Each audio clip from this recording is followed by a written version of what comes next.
নিকটে যেই ব্যক্তিটা আজ থেকে 500 বছর আগে জমিনে আসছে, ওই বান্দাটা আমার পয়গম্বরের 500 বছরের নিকটে আমার থেকে 500 বছর আগায়া, অর্থাৎ আজকের সন্তানটাও আগামীকালের সন্তান থেকে একদিন হলেও রাসূলের নিকটে। আবার 10 বছর পরের সন্তানটা আজকের সন্তান থেকে নবীর থেকে 10 বছর পিছায়া। এই কারণে জামানা যত পিছনে মানুষ তত জান্নাতের নিকটে, জামানা যত সামনে মানুষ তত জাহান্নামের নিকটে।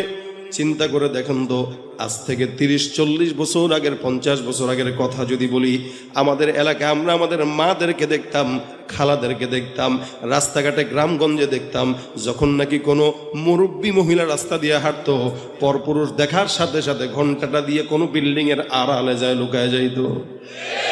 কি এখনো আছে এটা? একদম নাই বললেই চলে। দুই একটা দেখা যায় যারা করে, ওরাও দেখবেন বয়স তার 80 অথবা 70।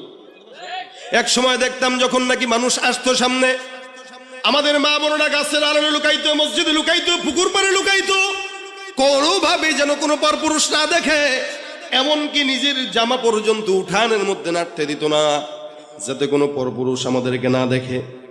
হে মুসলমান নবীর উম্মত, আজকেল থেকে 10 বছর, 20 বছর, 30 বছর আগে আমার দেশে এমন পর্দা ছিল, কিন্তু বর্তমান জামানায় নারীদেরকে আপনারা যদি দেখেন, রাস্তাঘাটে নারীরা হাঁটে, পরপুরুষ দেখলে ওড়না ঢালবে তো দূরের কথা, বুকে যেটা থাকে সেটাও একবার